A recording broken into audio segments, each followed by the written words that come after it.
des centaines de milliers d'agents de police américains prennent leur service, armés de leurs insignes et des derniers progrès de la vidéo embarquée.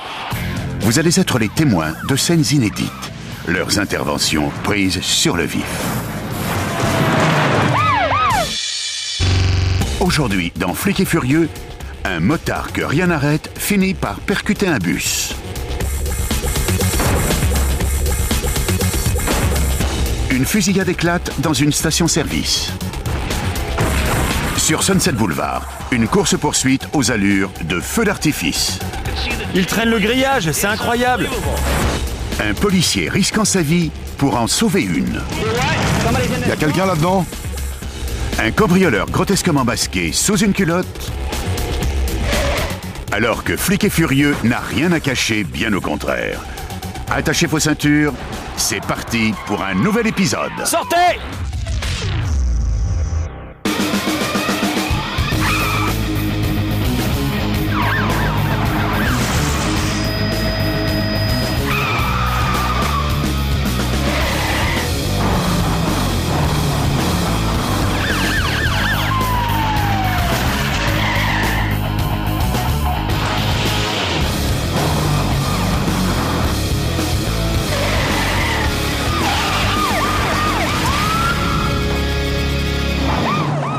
Les autorités poursuivent un motard suspecté d'avoir attaqué à main armée un policier. C'est un crime de catégorie 245. 245 en jargon policier, c'est une attaque à main armée, apparemment perpétrée par l'homme fuyant sur cette moto. Ce motard est d'ores et déjà en excès de vitesse. Il roule à près de 200 à l'heure. Dans sa fuite, il a tenté d'écraser un agent dans un lotissement de mobile home au sud de la Californie. Vous le voyez qui accélère à nouveau après un léger ralentissement. Il fait une pointe à 190 km/h. Cette course-poursuite est parmi les plus rapides et les plus dangereuses que j'ai jamais vues. Le suspect fonce sur l'autoroute en se faufilant dans le trafic. Là, il est redescendu à 175. De retour en agglomération, il franchit en trombe les croisements. Il croit sans doute qu'il n'a plus rien à perdre. Le problème, c'est qu'autour de cet inconscient, il y a énormément d'usagers innocents qui risquent leur vie par sa faute. Soudain, il manque de peu un flic à moto. Je vous laisse mesurer la bêtise criminelle du suspect.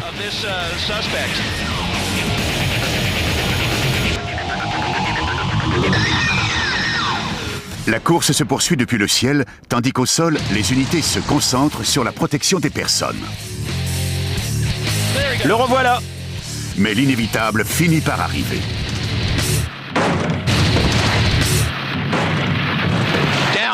Le suspect vient de faire une chute. Mais il n'est pas forcément hors jeu.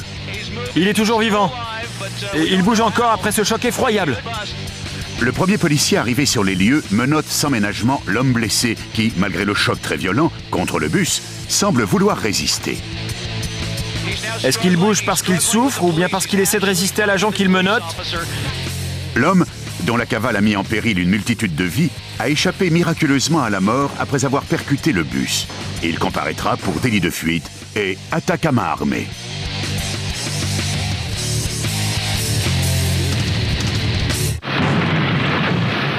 Le suspect vient de faire une chute. À Bowling Green, dans l'Ohio, un monospace tente d'échapper à la police en fonçant sur la nationale 75. Quelques instants plus tôt, son conducteur a tiré au pistolet dans le bureau d'un concessionnaire automobile en essayant de voler un permis de conduire.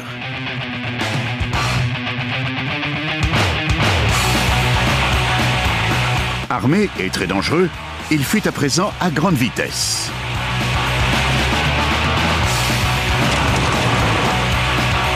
Il fonce à plus de 165 km/h. Je m'occupe de placer des herses. Le trafic s'intensifie et le suspect manque de peu une voiture au ralenti sur la bande d'arrêt d'urgence. Il change continuellement de voie pour éviter d'être coincé dans le bouchon. Mais les herses sont juste devant et un routier décide de prêter main forte aux autorités. Centrale 32, je l'ai manqué avec la herse. Après une première herse manquée, le semi-remorque essaie de forcer le fuyard vers la seconde. Je crois que c'est encore loupé. Mais il l'évite à nouveau. Il vient de faire une embardée vers l'accotement. Les routiers se sont passés le mot par Sibi. Un peu plus loin, un deuxième poids lourd prend le relais et tente de le forcer vers le terre-plein central. Il y a un camionneur qui essaie de nous aider. Alors que d'autres voitures se joignent à la course-poursuite, le suspect n'évite pas la troisième herse. Il est passé dessus. Son pneu arrière gauche est crevé. Avec un pneu à plat, le monospace doit quitter l'autoroute. Il va sortir par la 103. Oui, je confirme qu'il prend la sortie 103. Puis le fugitif se dirige vers une station-service où le cauchemar va commencer. S'engage alors un impitoyable jeu du chat et de la souris. L'homme est un forcené qui fait fi des trottoirs et n'hésite pas à rentrer dans le tas. Ici Finlay, il vient de m'emboutir. Et bien qu'on le sente aux abois, il veut en découdre.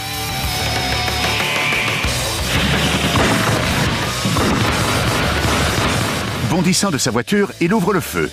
La police réplique aussitôt. Il a laissé à l'intérieur un fusil d'assaut. Hors champ, il braque un 4x4 avec son conducteur à bord. Mais avant qu'il n'ait le temps de fuir, un déluge de feu s'abat sur lui.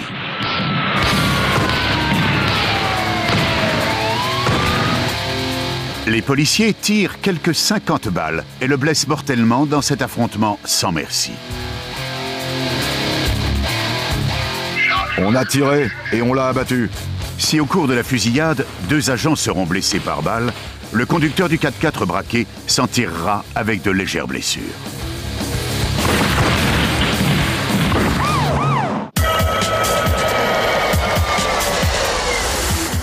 À Wiley, au Texas, la police intervient dans un différend familial qui a dégénéré. J'ai pris mon coca et je lui ai lancé. Cette femme raconte qu'avec sa mère, elle s'est fait pousser et frapper. Mais avant que les policiers n'aient le temps d'entrer interroger la mère, l'homme assis au bord de cette voiture les interpelle agressivement. Elle raconte que des conneries. Taisez-vous. Que je me taise? Mais elle dit des conneries. Arrête! Le suspect sort de sa voiture. Un policier le retient fermement. Vous restez tranquille. Tandis qu'un deuxième agent l'empoigne par le bras, il commence à se débattre.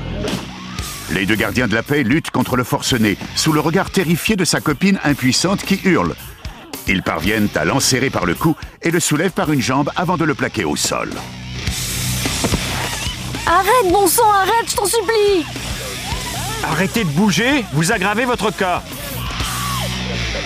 Calme-toi, donne-moi ton téléphone et calme-toi! Avec un bras occupé à cravater le suspect, l'agent parvient de l'autre main à appeler du renfort. Code 6! Code 6! Puis, les policiers le maîtrisent, tandis que sa copine le supplie encore de se calmer. Putain de merde, tu vas arrêter de te débattre comme un taré! Une voiture de patrouille arrive presque aussitôt et un collègue se précipite pour aider à passer les menottes. Tout devrait être fini. Mais l'homme hors de lui remet ça. Vous recommencez, calmez-vous! Arrête, calme-toi! Arrête, connard, stop! Faut vous calmer maintenant. Ils arrivent enfin à le menotter et l'embarquent. Vous êtes des enflures. J'essayais juste de passer un coup de fil et vous m'avez plaqué contre la bagnole. Les ordres sont les ordres. Quand je dis qu'il faut rester assis, il faut pas sortir de votre voiture. Fallait m'écouter. Parmi les protagonistes de ce différend, seul cet homme agressif sera placé en détention. Je vous emmerde tous. De la merde sur pied et en uniforme, voilà ce que vous êtes. Il sera condamné pour insulte, violence avec voie de fait sur agent et pour s'être opposé à son arrestation.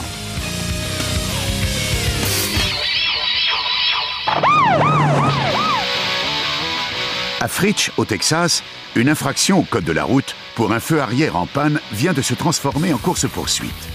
Ce motard s'est mis en tête d'échapper à la police.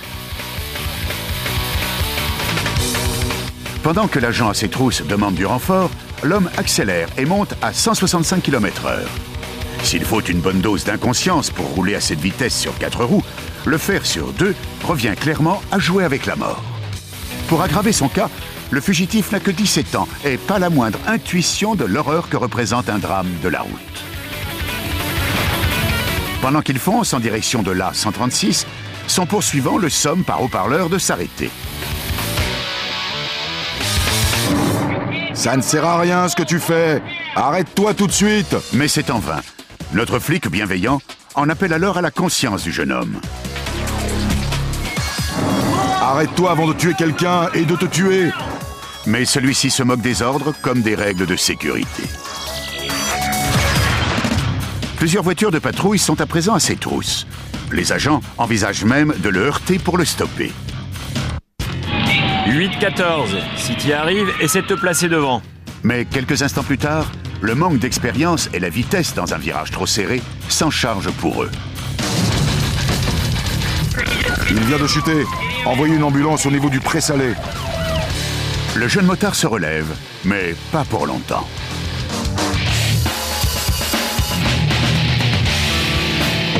Prestement maîtrisé puis arrêté, il comparaîtra pour délit de fuite.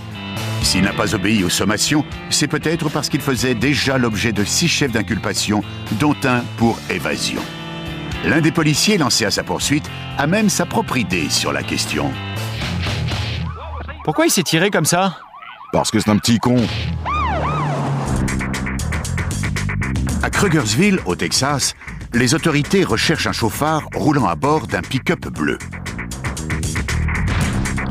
Elles pensent avoir trouvé leur homme sur le parking d'un fast-food. Intéressant. Ouais. Je vais vérifier sa plaque tout de suite. Centrale 371. J'ai un véhicule suspect venant de l'Oklahoma. Mais les policiers n'auront pas à attendre le résultat pour comprendre qu'ils ont affaire à un forcené. Monsieur, revenez ici. Le suspect saute dans une des voitures de patrouille et décolle du parking. Sortez! Sortez de cette voiture! Putain, l'enfoiré, il se tire!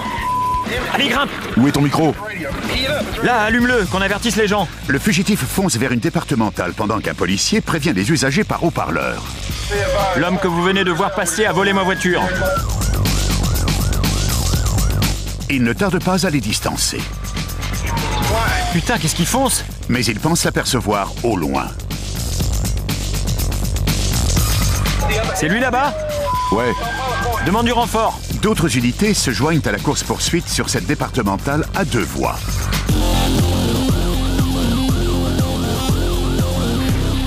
En face, une voiture de patrouille fait un rapide demi-tour pour prendre la tête de la poursuite.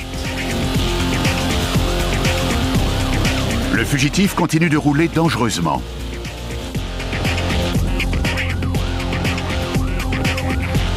Mais il est cette fois au volant d'une voiture au moteur très puissant.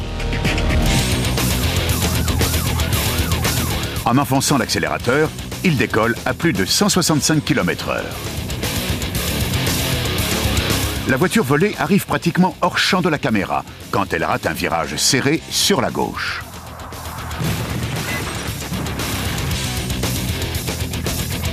Elle percute une barrière métallique et enfonce l'avant de sa carrosserie. Le suspect s'enfuit avant de se rendre sous la menace des armes braquées sur lui.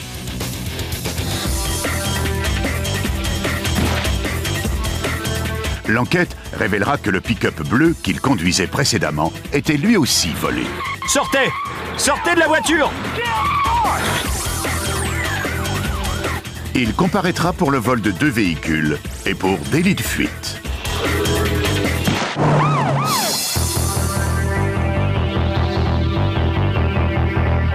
Voici une dénomination qu'on n'a pas coutume d'entendre sur les fréquences radio de la police. Vol d'autocar. Un journaliste de la télévision dépêché sur place en hélicoptère commente en direct l'action, tandis que le voleur mène les autorités sur une nationale californienne dans une course-poursuite encore jamais vue. Je vous rappelle que le suspect encourt d'ores et déjà une double peine pour vol d'autocar, mais aussi pour délit de fuite. Le fugitif, qui tourne à présent vers le célébrissime Sunset Boulevard, met tout le monde en danger sur son chemin. Vous le voyez enjamber la ligne jaune, puis rouler à contresens. Oh là, il vient même de frôler une voiture. Il fonce à présent sur l'autoroute. Un automobiliste essaie de le dévier. Le conducteur d'un pick-up blanc essaie de barrer la route au suspect, ce qui n'est pas pour lui plaire.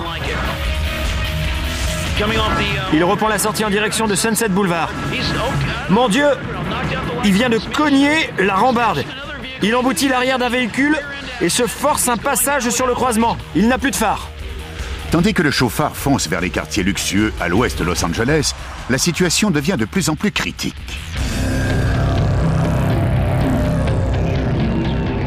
Il roule à nouveau à contresens avec des voitures qui arrivent en face. Mon Dieu, ce qu'il fait là est extrêmement dangereux. Il peut tuer quelqu'un d'un instant à l'autre.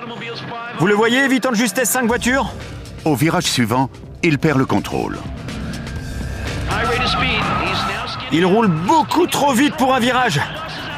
Ça y est, il perd le contrôle et il dérape. Il ne maîtrise plus sa direction. La scène prend une tournure surréaliste quand l'autocar accroche une clôture et la traîne au passage. Il vient de traverser un grillage qu'il traîne avec lui. Regardez les gerbes d'étincelles dues au frottement du métal sur le bitume. On dirait une comète traversant la nuit. Voyez plutôt ce virage spectaculaire, tandis que l'autocar passe devant les policiers. Regardez la traînée d'étoiles qui suit le car dans son élan et qui vient fouetter au passage une voiture de patrouille. C'est incroyable! Il faut mettre un terme rapide à cette course folle, même si les spectateurs américains sont friands de ces spectacles à sensation.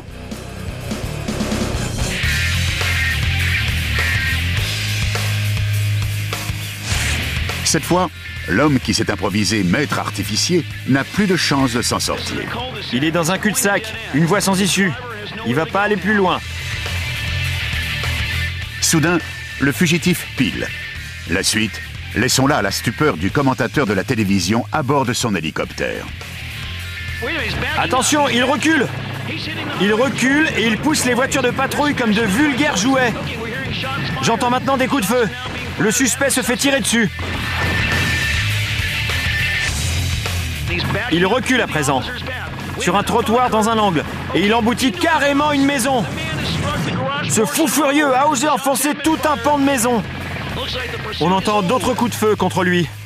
Je pense que la poursuite va s'arrêter là.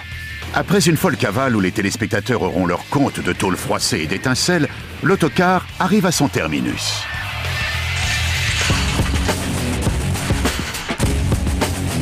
Passé un léger temps d'arrêt, une escouade de policiers, armés jusqu'aux dents, se précipite et arrête le chauffard pour tentative de meurtre.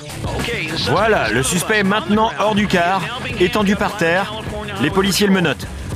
En tout, 3 personnes auront été légèrement blessées, dont les 2 policiers à bord des voitures heurtées quand le car a reculé.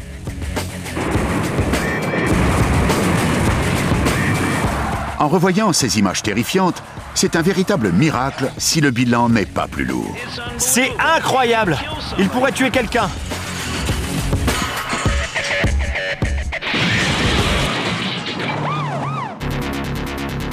À Pigeon Forge, dans le Tennessee, un homme entre dans un hôtel. Il est un peu plus de 4 heures du matin et il commence à parler à la réceptionniste de nuit.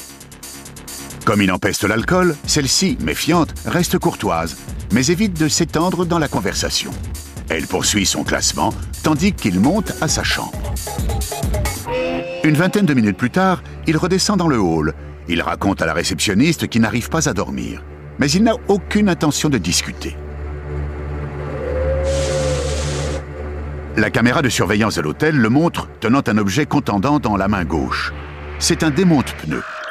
L'homme jette un dernier coup d'œil dans le hall. Il n'y a personne. Soudain, il assène un coup d'une violence inouïe à la tête de la réceptionniste, avant de bondir par-dessus le comptoir pour la frapper de toutes ses forces. La jeune femme, terrifiée, n'a que ses bras pour essayer de se protéger. Mais l'homme, parti visiblement pour la massacrer, continue de la frapper après qu'elle se soit effondrée.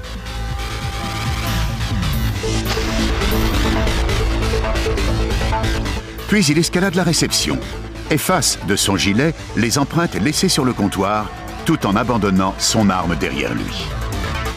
Tandis qu'il s'enfuit en voiture, La victime se relève et titube vers le téléphone pour appeler les secours. Elle souffre de profondes entailles à la tête et au visage et d'innombrables contusions sur tout le corps.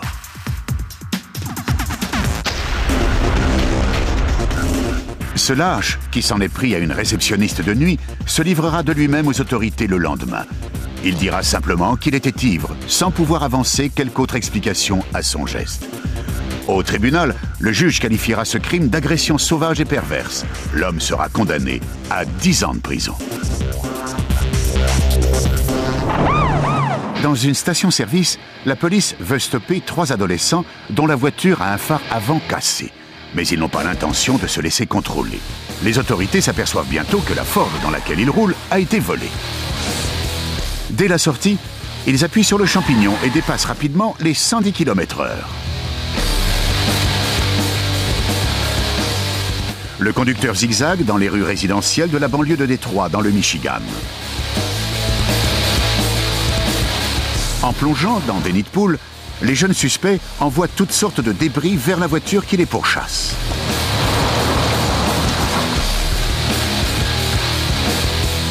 Ils se moquent éperdument du marquage au sol, mordent dans les virages et n'hésitent pas à griller plusieurs stops pour fuir les autorités. Mais nos policiers sont rodés à talonner les fuyards.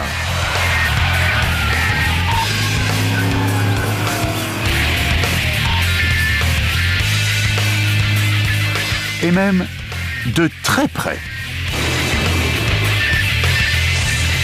Sans prévenir, le conducteur pile. La voiture de police emboutit la Ford volée et la projette contre un pavillon. Son conducteur s'enfuit en enjambant le capot. Hors champ, notre policier s'élance à son tour et rattrape le lascar. Après une course-poursuite effrénée dans une zone résidentielle,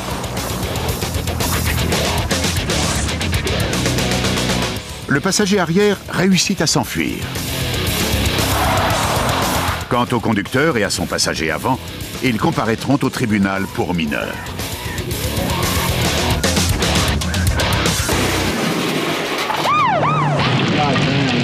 Dieu du ciel, qu'est-ce qui s'est passé ici? Une ou plusieurs vies sont en jeu à Deer Park, au Texas. Central, vous m'entendez? Je suis à la bord de 610. Sur sa route pour aller chercher un prisonnier, l'agent Dale Wilcoxon tombe sur ce dramatique accident probablement dû à l'alcool et impliquant 3 voitures.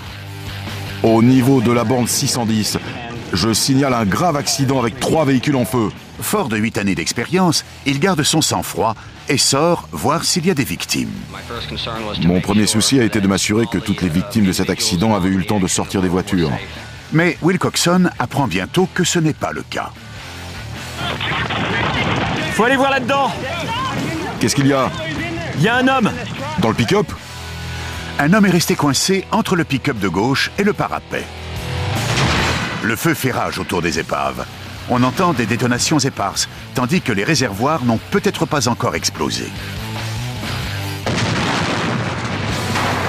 Détachez votre ceinture! Notre policier a compris qu'il doit sauver une vie. En se précipitant vers le pick-up en feu, il y trouve le conducteur encore conscient. Faites vite, il faut qu'il sorte! Est-ce que ça va? Je peux pas sortir! Je pense qu'il était en état de choc. Il parle à la victime par sa vitre entr'ouverte. Vous pouvez casser la vitre et vous hisser à travers? Coincé entre le pick-up et le parapet, l'agent Wilcoxon n'a aucun recul pour le faire à sa place. Il tend sa lampe torche par l'ouverture. Par ici, tenez! Cassez la vitre avec ça, mais faites attention en sortant. Voilà, c'est bon. Le bruit de verre brisé indique que le conducteur est en train de sortir. Mais au-delà de la rambarde, il y a un à-pic de 12 mètres. Attendez, faites très attention à ne pas tomber. Je lui ai recommandé de se mettre à califourchon sur le parapet du pont, de sorte que je puisse l'empoigner par la chemise et le tirer vers moi loin du véhicule en feu. C'est bon mon gars, vous êtes sauvé. Dans le brasier, les 3 véhicules seront totalement détruits. Mais grâce à la présence d'esprit de l'agent Wilcoxon, on a presque à coup sûr évité une victime.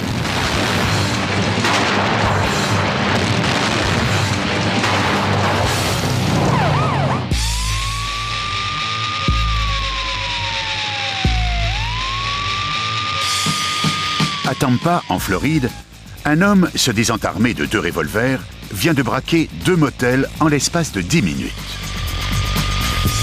Les unités de police convergent en direction de son véhicule qui a pris la fuite. Pour rattraper leur retard, les voitures de patrouille se feraient un passage à travers le trafic. À un croisement embouteillé, la voiture de sport noire est ralentie. Mais l'homme emprunte le terre-plein et fait demi-tour par une station-service. Les autorités passent elles aussi par le terre-plein central et continuent de le talonner. Si la voie est libre devant lui, le suspect ne semble plus se presser. Peut-être s'est-il lassé de se faire pourchasser à grande vitesse. Les policiers doivent immédiatement tirer parti de cette exceptionnelle fluidité du trafic. Une voiture se place sur la droite, à l'arrière du véhicule du fugitif, et effectue un tête-à-queue dont les flics américains maîtrisent la technique. Le véhicule du suspect perd le contrôle et dérape vers la droite.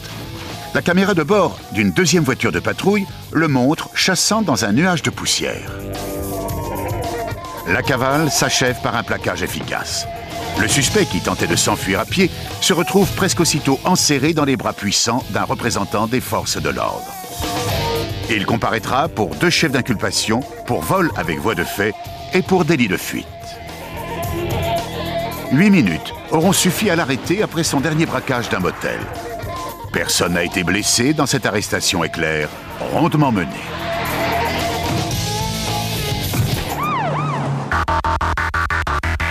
Nous sommes un dimanche matin, très tôt, dans la circonscription de Fayette, dans l'Ohio. Un agent arrête un conducteur suspecté de rouler en état d'ivresse. Bonjour monsieur, ça va? Il est loin de se douter que l'homme a un passé criminel très lourd. Vous devinez pourquoi je vous arrête? Parce que vous étiez en train de dévier dangereusement en roulant. Le conducteur descend, tandis que sa passagère reste à bord. Venez par ici. Allez, venez par là, je vous dis. Aussitôt, le policier s'aperçoit du comportement nerveux et suspect de l'homme. Il décide de le fouiller. Quoi, je peux mettre ma main dans ma poche, non? Non, non, non, jeune homme, enlevez-la. Bah vas-y, laissez-moi prendre un truc dans ma poche. Enlevez-la, je veux vous fouiller. Soudain, le conducteur fait un écart brusque pour se dégager. Notre policier tente de le maîtriser en le prenant à bras-le-corps, mais le suspect se débat. Dans la lutte, il laisse tomber un pistolet qu'il venait de prendre dans sa poche. Mais il le rattrape et tire sur le policier.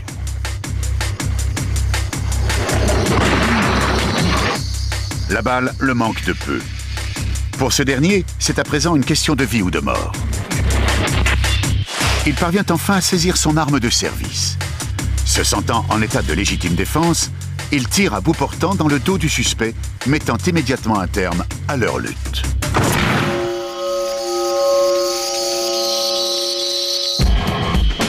Puis, le policier demande du renfort. Après quoi, il fait sortir la passagère du véhicule. Il commence à évaluer l'état de l'homme qui a voulu le tuer. Cette scène effroyable aura duré moins de 2 minutes. L'enquête révélera que ce conducteur était sous le coup de 12 chefs d'accusation pour trafic de cocaïne, ainsi que pour détention illégale d'armes. Notre policier s'en sort indemne, si ce n'est choqué d'avoir tiré à bout portant sur un homme. À Béatrice, dans le Nebraska, à peine la police a-t-elle voulu l'avertir que ses 2 feux arrière ne fonctionnaient pas, le chauffeur de ce pick-up enfonce l'accélérateur. On tourne à présent sur la départementale 4 en direction du nord. Il était juste question de dresser à cet automobiliste un ordre de réparation. Je viens de sortir de la ville et on roule entre 110 et 125 km/h. Le pick-up fonce sur cette petite départementale.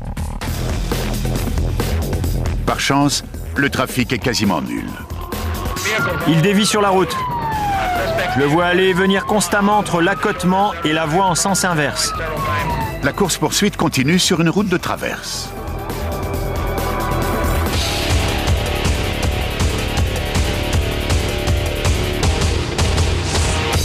Au loin, une autre voiture approche en renfort. Il descend dans un champ de maïs. Les autorités foncent pour encercler le champ et le coincer. Un agent qui a repéré le pick-up l'emboutit avec son véhicule. Mais le suspect fait marche arrière, effectue un demi-tour et repart. Le policier lui court après et tire dans ses pneus.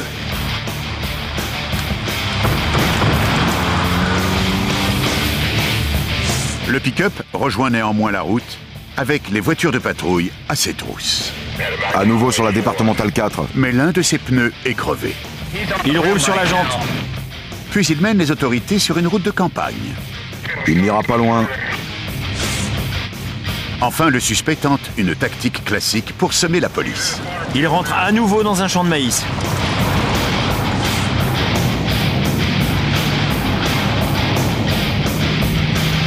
Les voitures de patrouille passent le champ au peigne fin.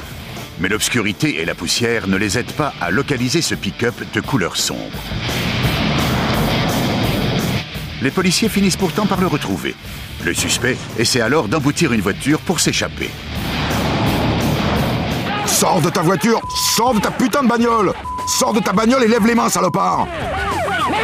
Sors tout de suite, t'entends? Sors tout de suite! Sors de ta voiture! Sors de ta voiture! Mais le suspect refuse d'obtempérer. Un agent le plaque alors violemment au sol. Je suis pas armé. M'en fous, par terre! L'homme sera condamné à 6 mois de prison pour conduite en état d'ivresse et délit de fuite. Pourquoi vous vous êtes sauvé? Bah, vous m'avez coursé. Vos feux arrière ne marchent pas, on voulait vous coller un ordre de réparation.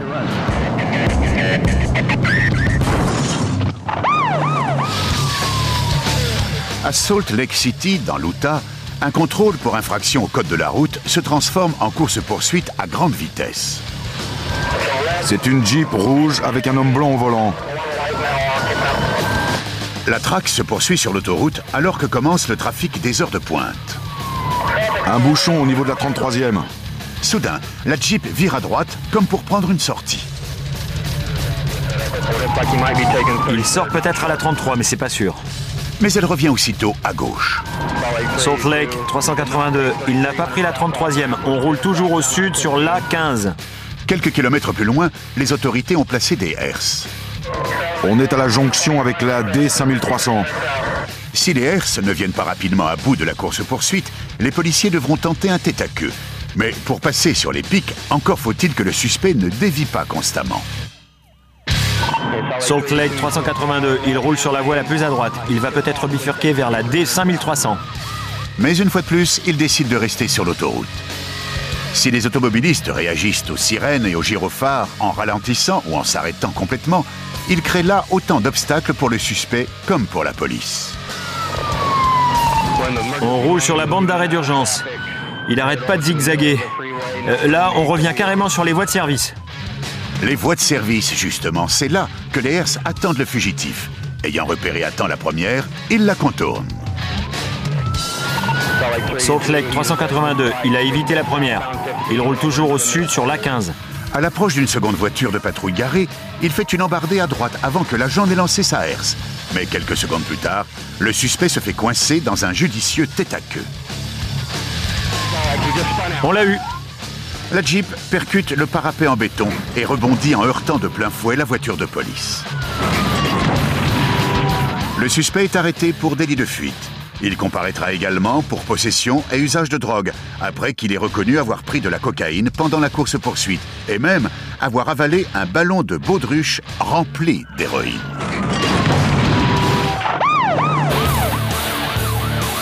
Les agents de Lake County, en Floride, essaient d'arrêter cette Honda blanche pour infraction au code de la route. Mais son conducteur refuse d'obéir. S'agissant d'une faute mineure, le central demande au policier de ne pas s'attarder à le poursuivre et de rentrer au commissariat. Ce dernier s'apprête à faire demi-tour quand le fugitif s'arrête finalement sur le terre-plein. Il s'est arrêté, mais il n'obéit pas plus. Il est assis avec les fenêtres ouvertes et la radio à fond. Vous m'entendez? Sortez les mains par votre fenêtre. Jetez vos clés par la fenêtre.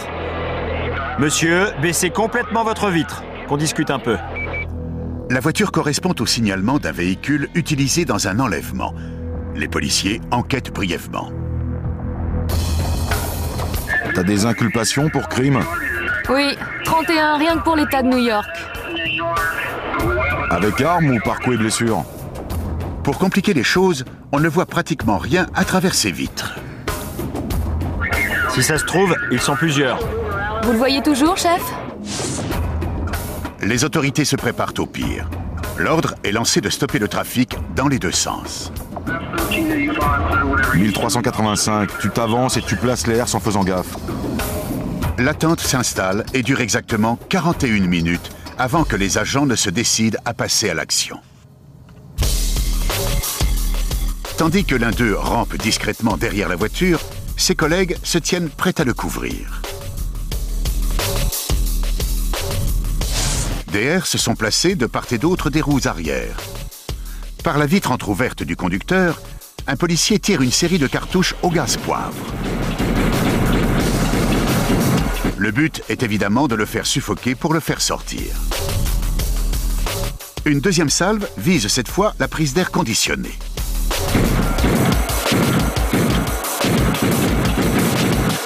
Soudain, l'homme démarre sur les chapeaux de roue.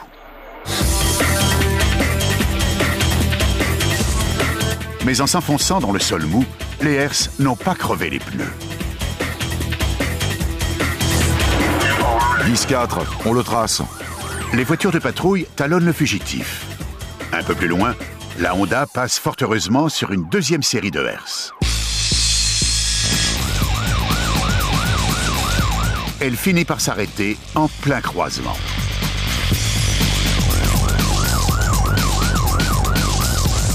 Les policiers brisent une vitre, braquent un revolver et découvrent pour la première fois le visage de leur homme. Sortez tout de suite de la voiture! Le sergent Hornsby rengaine son arme et saisit son taser. Au moment où le suspect se penche brusquement vers sa boîte à gants, le policier lui envoie une décharge électrique. Après avoir lancé les filins du taser, je me suis penché vers le siège du conducteur et c'est là que j'ai découvert que c'était une femme. Tandis que les agents se déploient avec leurs armes braquées, hors champ, la conductrice, assommée par la décharge, est aussitôt arrêtée. Voici sa raison invoquée pour ne pas avoir obtempéré. Elle a raconté que Dieu le lui avait ordonné. Par chance, cette affaire n'aura impliqué aucune arme meurtrière. Quant à la suspecte, elle comparaîtra pour délit de fuite, entrave et malfaisance caractérisée et pour avoir résisté à son arrestation.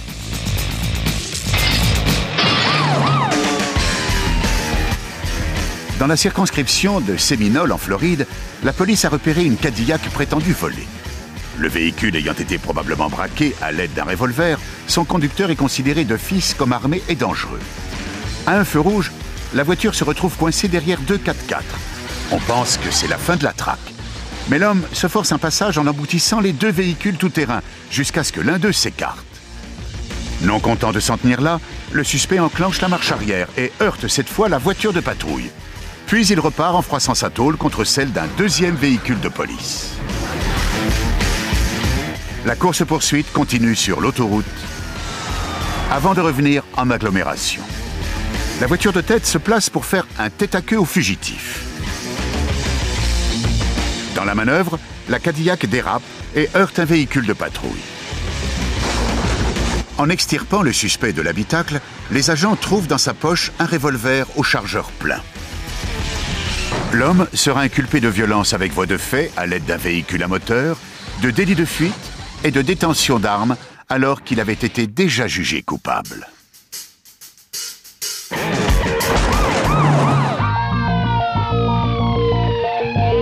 Voici une course-poursuite où les autorités vont devoir appuyer autant sur la pédale de frein que sur celle de l'accélérateur. La scène se passe à Azusa, en Californie, où une colonne de voitures de patrouille traque au ralenti une Honda en piètre état vers le centre-ville.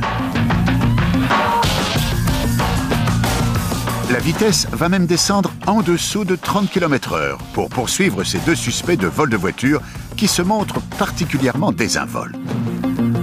Le problème est que les fugitifs roulent trop lentement pour qu'on les stoppe par un tête-à-queue et trop vite pour qu'on les prenne efficacement en étau. Les deux complices grillent tranquillement un feu rouge. C'est le dernier de leurs soucis.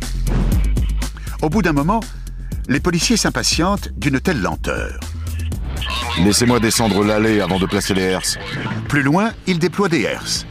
Les effets se font rapidement sentir. La voiture avance bientôt au pas sur 2 pneus en lambeaux, faisant de cette course d'escargot une chasse pratiquement immobile. À court d'alternatives, les 2 hommes se rendent et sont immédiatement placés en détention. Continuez de vous tourner. Encore. Ces 2 suspects, d'une nonchalance presque surréaliste, comparaîtront beaucoup plus vite qu'ils n'ont roulé pour vol de voiture et délit de fuite.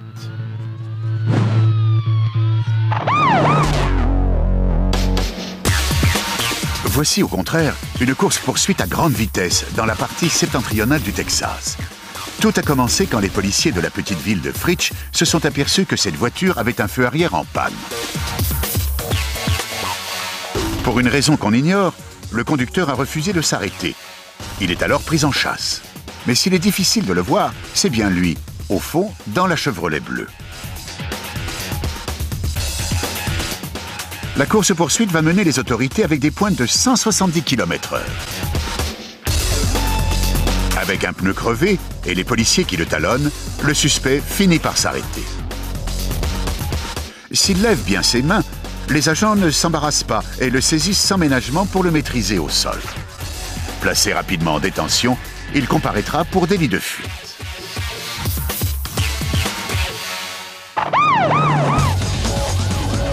À Gainesville, en Floride, la police tente d'arrêter un pick-up blanc. D'après les informations d'un indique, le véhicule transporterait de la drogue. S'il ralentit et se place sur la bande d'arrêt d'urgence, il ne s'arrête pas pour autant. Tout à coup, le conducteur enfonce l'accélérateur et vire sur la gauche. Mais notre policier continue de le talonner.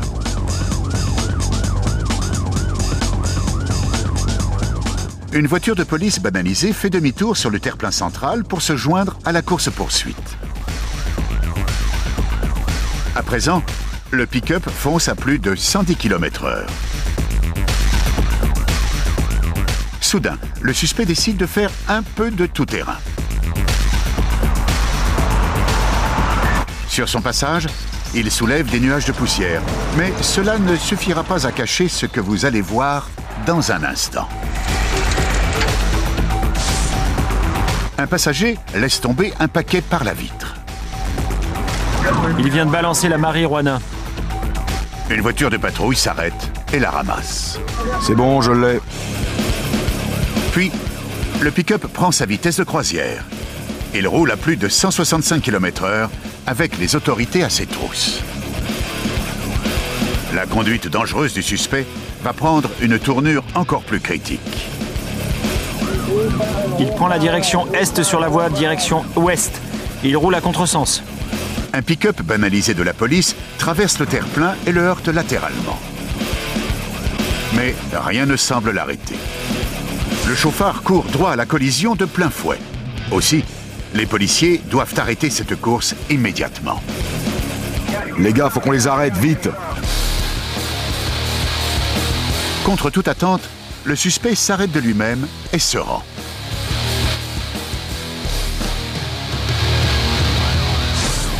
Les policiers lui donnent l'ordre de sortir et de se coucher ventre à terre.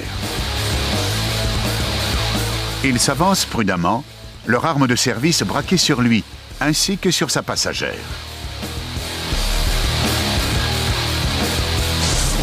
Tous deux sont menottés et placés en détention. Les autorités récupéreront la marijuana ainsi que de la cocaïne dont ils s'étaient délestés.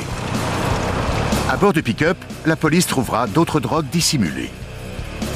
Les deux suspects comparaîtront pour trafic de cocaïne et pour possession de marijuana avec intention de la revendre.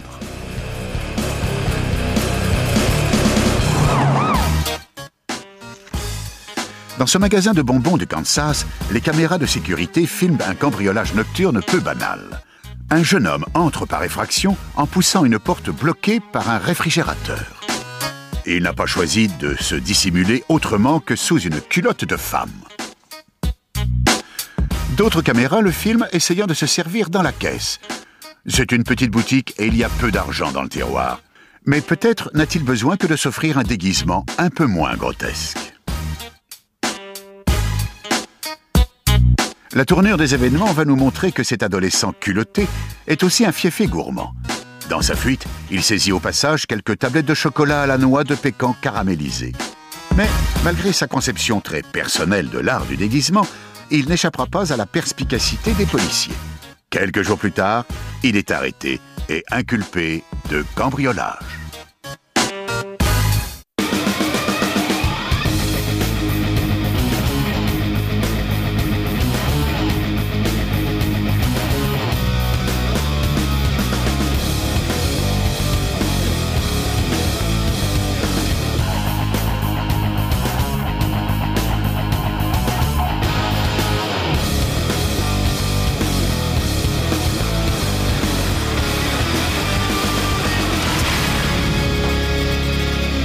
Thierry Sunday.